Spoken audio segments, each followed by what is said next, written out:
역사상에 자기를 하나님이라고 주장하는 정신병자 같은 사람들이 종종 있었습니다. 미국 로드아일랜드에서 태어난 제미나 윌킨슨이라는 사람은 자기가 20살 때 죽었는데 하나님이 자기를 부활시켰다고, 그래서 자기는 메시아라고 주장을 했습니다. 수천 명의 신도들이 그녀야말로 구원의 보증수표인 줄 알고 열렬하게 추종을 했습니다. 한 번은 이 제미나 윌킨슨이 호숫가에서 설교를 하고는 추종자들을 바라보면서 자기도 예수님처럼 무리를 걸을 수 있다고 장담을 했습니다. 그리고는 내가 할 수 있다는 것을 믿느냐 하고 물었습니다. 추종자들이 전부 아멘 믿습니다 했습니다. 이 제미나 윌킨슨이 잠시 생각하더니 그렇다면 내가 해보일 필요도 없겠구나 하면서 마른 땅을 걸어서 자기 집으로 갔습니다. 완전히 코미디죠. 1820년에 그녀가 죽으면서 자기는 다시 부활할 것이기 때문에 시체를 땅에 묻지 말라고 유언을 남겼습니다. 그러나 시체가 썩은 냄새를 피우면서 문드러져 가는 것을 보고는 추종자들이 하나씩 둘씩 그냥 사라졌다고 합니다. 이단의 이 사이비 교주들에 빠져 사는 사람들은 참 어리석은 사람들이죠. 제가 지난주에 박근혜 대통령을 불쌍히 여기고 기도해야 된다고 한 것은 그분이 한 행위가 정당해서 그런 말을 한 것은 물론 아닙니다. 박 대통령이 한 것 중에 제일 잘못된 것은 이 사이비 종파의 영향을 받으면서 산 것이지요. 비리도 이 계명천지에 어떻게 그런 일이 있을 수 있는지 참 기가 찰 노릇이지만은, 그러나 영의 시절부터 한 40년 동안을 어떻게 그 영향 아래서 지내왔고 나라를 통치했는지 그건 정말 어느 도단입니다. 성경 보면 사울왕이 박수무당에게 물으러 가는 그 순간에 하나님은 그 왕도 버렸고 이스라엘은 풍비박산이 나버렸습니다. 어둠의 영에 사로잡혀 있는 그분이 참 불쌍해서 기도는 해야 되지만, 그러나 한 나라의 통치자로서 그가 한 행위는 그건 정말로 있어서는 안 되는 일이고 불행한 일입니다. 그런데 예수님도 자신을 하나님이라고 주장하셨습니다. 이단의 교주들만 그렇게 말한 것이 아니라 예수님도 자신을 하나님이라고 하셨지요. 오늘 15절 말씀만 봐도 그는 예수님입니다. 그는 보이지 아니하는 하나님의 형상이시요 모든 피조물보다 먼저 나신 이시니, 보이지 않는 하나님이 형상화되어서 나타나신 분이 예수님이라는 말입니다. 한마디로 예수님은 하나님이라는 말입니다. 불신자들이 이런 말을 들으면 황당해 할 것입니다. 이단의 교주가 자기를 하나님이라고 하는 것만 황당한 것이 아니라 기독교에 예수가 자기를 하나님이라고 하는 것도 불신자들이 보기에는 참 황당한 말일 것입니다. 그러면 우리는 그것을 어떻게 믿을 수 있습니까? 예수님이 하나님이신 것을 어떻게 믿지요? 예수님이 죽은 지 사흘 만에 부활하셨기 때문입니다. 그것이 결정적인 증거입니다. 예수님이 기적을 나타내 보일 때까지만 해도 제자들도 좀 긴가민가 했습니다. 저가 뉘기에 병자를 고치는 거, 저가 뉘기에 죽은 자를 살리는 거, 뉘기에 바람과 바다도 잔잔하게 하는 거 하면서 좀 긴가민가 했습니다. 그런데 예수님이 부활하신 것을 보고 제자들은 두 손 바짝 들었습니다. 당신은 하나님이십니다. 100% 믿게 되었습니다. 지금도 자기를 하나님이라고 주장하는 사람이 있으면 그 사람이 부활하는지를 보면 됩니다. 간단하게 검증할 수 있습니다. 죽은 후에 부활하는지 승천하는지 그것을 보면 됩니다. 인간 중에 누가 그런 사람이 있겠습니까? 예수님만이 참된 하나님이십니다. 신학적으로 표현하면 신성을 가지신 분이십니다. 자, 예수님이 신성을 가지셨다 하는 것이 왜 중요할까? 그래야 그분은 우리의 중보자가 될 수 있기 때문입니다. 하나님은 크고 위대하신 창조주시지만 우리는 너무나도 작은 먼지 같은 그런 보잘것없는 피조물입니다. 하나님과 우리 사이에는 엄청난 존재의 간극이 있습니다. 그래서 우리 힘으로는 하나님께로 나아갈 수가 없습니다. 중보자가 필요합니다. 중보자는 영어로 mediator, 중간에 선 사람이라는 뜻입니다. 하나님과 인간 사이에 중간에 서서 우리를 하나님과 연결시켜 주는 분, 다리와 같은 분, 그분이 중보자입니다. 중보자가 되기 위해서는 하나님과 인간, 양편과 다 소통할 수 있어야 됩니다. 하나님과 소통하기 위해서는 자기도 하나님이 되어야 합니다. 자기도 신이어야 합니다. 신성을 가져야 합니다. 인간과 소통하기 위해서는 자기도 인간이어야 합니다. 인성도 가져야 합니다. 중보자는 신성과 인성을 동시에 가진 분이어야 합니다. 그런 분이 누가 있습니까? 예수님이시죠. 디모데전서 2장 5절에 하나님은 한 분이시요 또 하나님과 사람 사이에 중보자도 한 분이시니 곧 사람이신 그리스도 예수라.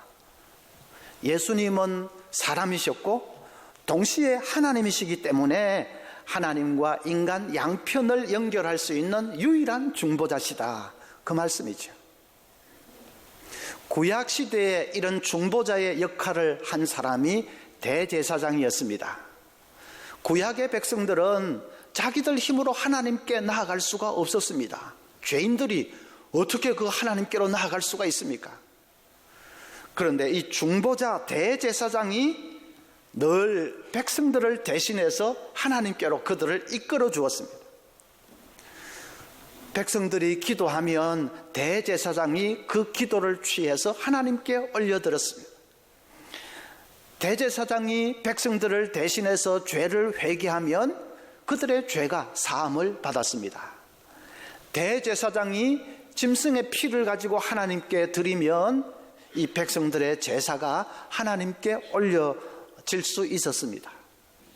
그래서 구약의 백성들은 대제사장만 있으면 걱정이 없습니다. 그가 중간에 서서 얼마든지 백성들을 하나님께로 인도해 주기 때문입니다.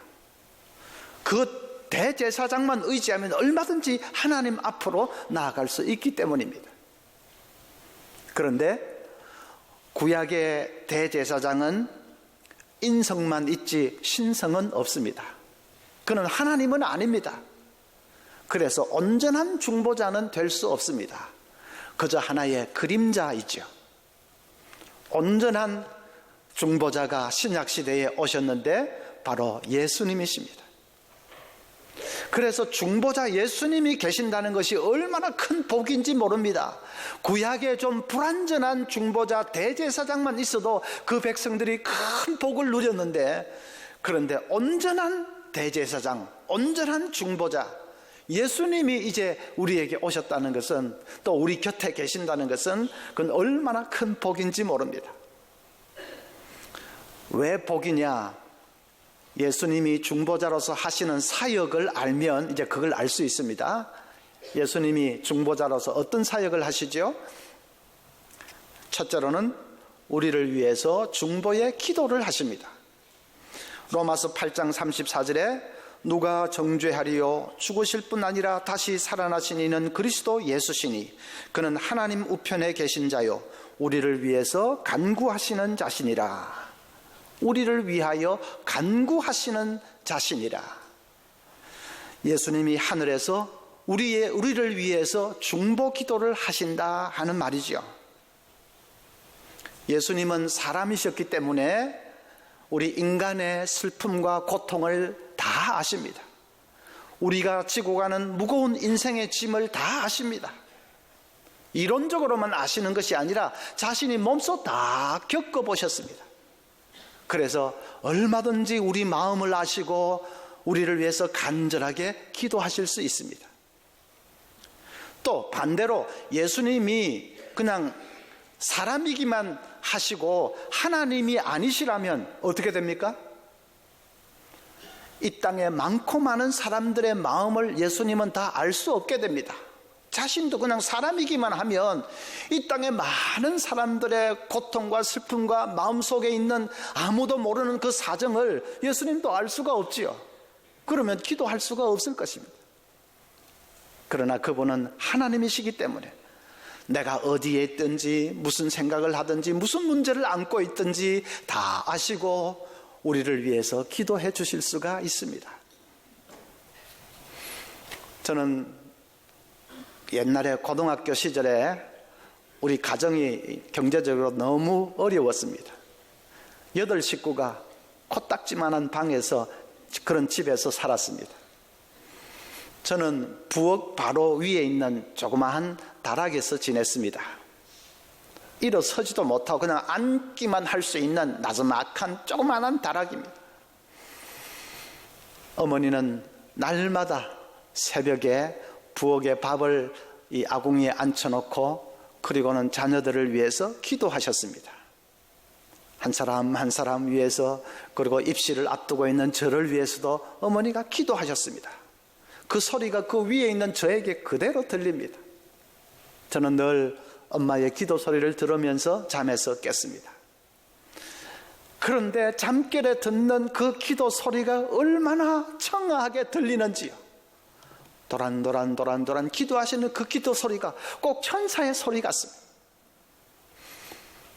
그 기도의 힘으로 저는 고3 시절을 보낼 수가 있었습니다. 학원 한 번 가지도 못하고 어렵게 공부했지만 엄마의 기도 소리가 하루 종일 저를 떠나지 않고 마치 철과 방패처럼 저를 둘러싸고 있는 것을 느끼니까 얼마나 든든한지요. 여러분, 사람의 기도도 그렇게 힘이 되는데 하물며 예수님께서 중보자가 되셔서 나를 위해 기도해 주고 계신다는 것을 알 때에 그것이 얼마나 힘이 되겠습니까?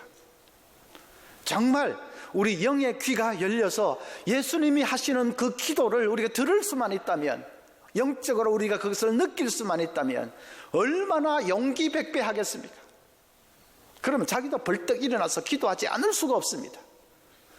그래서 주님의 기도에 내 기도가 보태져서 아름다운 기도의 듀엣을 이룰 수만 있다면 그러면 세상에 무서운 것이 없게 됩니다. 유명한 신학자 벌코프가 이렇게 말을 했습니다.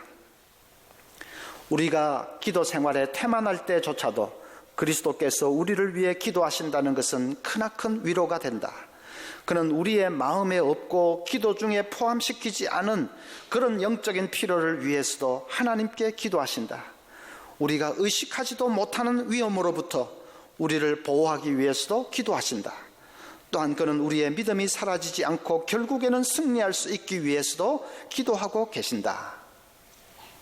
중보자, 예수님이 중보자시라는 것을 잘 생각을 못하는 사람들이 많습니다. 예수님은 하나님과 마찬가지로 온 민족과 열방을 통치하시는 분, 그런 정도로만 생각을 합니다. 하나님 곁에 계셔서 하나님과 비슷한 일을 하시는 분, 그런 정도로만 생각을 합니다. 그러니까 기도할 때도 하나님 했다가 예수님 했다가 왔다 갔다 합니다. 실제로 성부, 성자, 성령, 삼위 하나님을 잘 구별을 못하는 신자들이 많습니다. 삼위는 그 하시는 사역과 존재가 분명히 구별되는 것인데도 그걸 잘 이해를 못하는 사람들이 많습니다. 그래서 어떤 사람은 하나님이 내 마음속에 계신다고 했다가, 어떤 사람은 예수님이 내 마음속에 계신다고 했다가, 어떤 분은 성령님이 내 속에 계신다고도 하고 막 혼동을 합니다. 그런 식으로 삼위를 분별을 못하고 혼동을 하고 그걸 뭉뚱그려서 생각을 하면 삼위를 믿는 것이 아니라 일위를 믿는 것입니다. 하나의 존재를 믿는 것입니다. 그러면 일신교가 되는 것이죠. 삼위일체를 믿는 것이 아니라 유니테리언, 일신교를 믿고 있는 것입니다. 일신교는 이단이지요. 삼위는 분명히 다릅니다. 성부 하나님은 온 우주에 충만하게 계시고 우주 만물을 통치하는 분이십니다. 우리 성자 예수님은 중보자시기 때문에 그 하나님 앞으로 우리를 이끌어 주시는 분이십니다. 성령님은 우리 속에 계시죠. 내 속에 계신 분은 하나님도 아니고 예수님도 아니고 성령님이십니다. 내 속에서 나를 감화하시고 빛을 비춰주시고 하는 분은 성령님이고, 예수님은 내 곁에서 나를 하나님께로 이끌어 주시는 분이시고, 하나님은 온 세상을 통치하시는 창조주 하나님이시고, 그걸 잘 구별을 해야 됩니다. 예수님이 중보자이십니다. 내가 기도하면 그 기도를 중간에서 하나님께로 올려드립니다. 그래서 우리는 예수님의 이름으로 기도드립니다 하지 않습니까? 그 말은 예수님이 중간에서 내 기도를 하나님께로 올려드리는 것을 믿습니다 하는 말입니다. 내가 중보자 예수님 빽만 믿고 기도하겠습니다 하는 말입니다. 우리가 예배를 드리면 예수님이 중간에서 그 예배를 하나님께로 올려드립니다. 우리가 천국 가게 되면 예수님이 도중에서 우리 손을 붙들고 천국으로 인도해 주십니다. 그걸 잘 아셔야 되지요. 어떤 사람은 예수님은 십자가와 부활로 이제 구원의 길을 완성해 놓으시고 이제 더 이상은 별 할 일이 없는 것처럼 생각합니다. 예수님은 할 일 다 하셨고 이제는 그냥 우리를 지켜보고 계신 것으로 생각을 합니다. 아닙니다.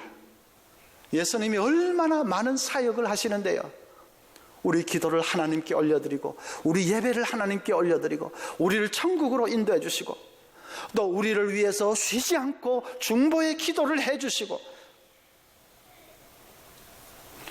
우리 신앙생활은 이 중보자를 떠나서는 그래서 거의 성립이 안 됩니다. 감당을 못합니다. 여러분, 신앙생활 하면서 흔들리는 사람은 왜 흔들립니까? 중보자를 알지 못하기 때문에, 자기 혼자 힘으로 뭘 해야 되는 것처럼 생각하니까 자신도 없고 뭐 말씀도 별로 아는 것도 없는 것 같고 늘 흔들리고 의심하고 그러는 것이죠. 중보자가 우리를 이끌고 하나님께로 인도해 주십니다. 마지막으로 능력으로 우리와 함께 해 주십니다.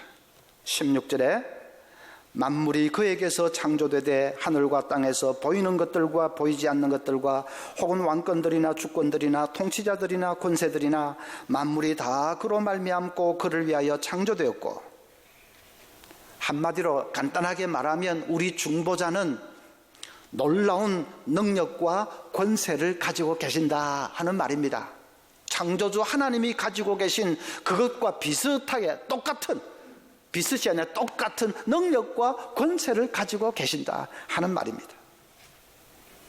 그러면 그런 중보자의 능력을 잘 체험하지 못하는 사람은 왜 그럴까요? 전심으로 그분을 의지하지 않기 때문이죠. 말만 주여 주여 하지 전심으로 의지하지 않기 때문입니다. 여러분, 급할 때만 주님을 찾습니까? 평소에도 주님을 찾습니까? 급할 때만 주님을 찾는 사람은 주님을 전심으로 의지하는 것이 아닙니다. 중보자가 내 곁에 계신 것을 정말로 믿는다면, 그분이 놀라운 능력과 권세를 가지고 계신 분인 것을 정말로 믿는다면 평소에도 왜 그분을 찾지 않을 수가 있겠습니까? 하루에 주님 몇 번 부르시지요? 식사기도 하는 정도 그것밖에는 없습니까? 하루에 100번 이상은 주님의 이름을 부르십시오. 무슨 일을 하든지 어디를 가든지 누구를 만나든지 늘 주님, 주여 도우소서.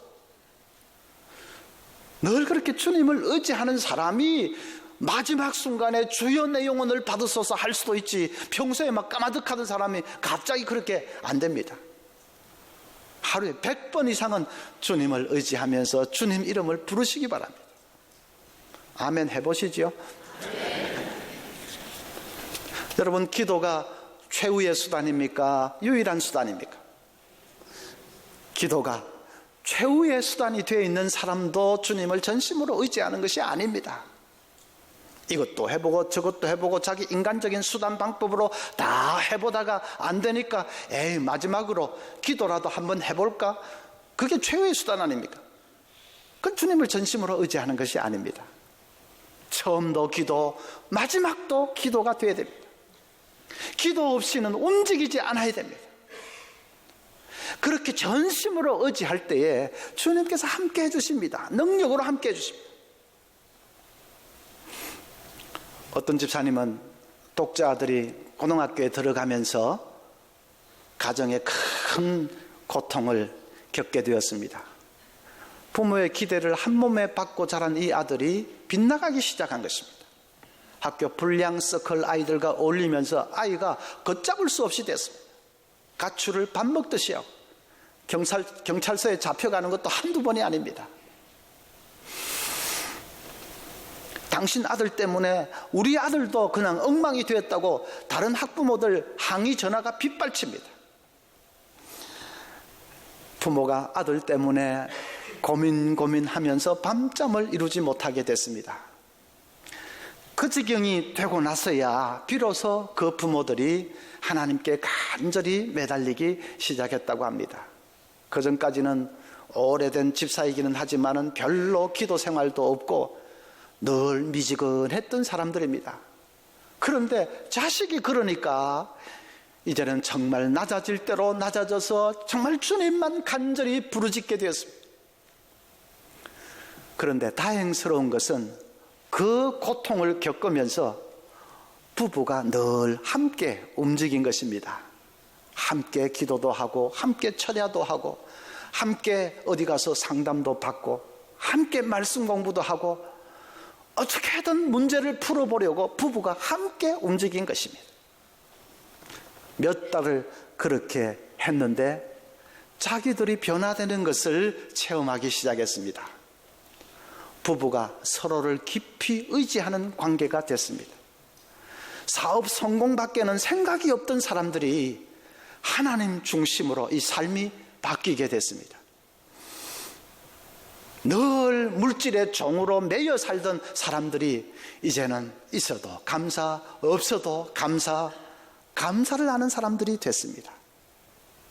놀라운 것은 그렇게 부모들이 변화되니까 아들도 서서히 바뀌기 시작하더랍니다. 특별한 다른 계기는 없었습니다. 자기들이 변화된 그것밖에는 없는데 그러니까 아들도 변화되기를 시작하는 것입니다. 그 아들이 마침내 정신을 차리고 돌아왔습니다. 정상으로 회복이 됐습니다. 얼마나 감사한지 그 부모가 이렇게 간증을 했습니다. 처음에는 아들이 우리 가정을 파괴시키려고 마귀가 보낸 자식이 아닌가까지 생각했습니다. 그러나 차츰 그 못된 아들이 하나님이 보낸 천사였다는 것을 깨닫기 시작했습니다. 아들이 그렇게 하지 않았다면 우리 가정은 지금쯤 새 속에 깊이 묻혀서 꾸역꾸역 망하는 길로 갔을지도 모릅니다. 우리가 당한 고통은 하나님이 우리 가정을 정결케 하기 위한 은혜의 역사였습니다. 시련이 알고 보니까 축복이었다는 것입니다. 시련 때문에 낮아지고 낮아져서 전심으로 하나님만을 의지하는 사람이 됐습니다. 그러니까 또 하나님께서 함께 해주시고 문제를 해결해 주셨습니다. 축복이었습니다. 여러분, 중보자 예수님이 내 곁에 계신 것을 믿으시기를 바랍니다.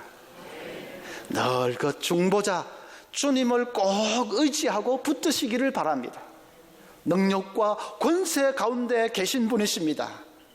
우리가 전심으로 의지하기만 하면 얼마든지 문제를 해결해 주실 수 있는 분이십니다. 그 주님만 붙들고 날마다의 삶에서 승리하는 저와 여러분 되시기를 바랍니다.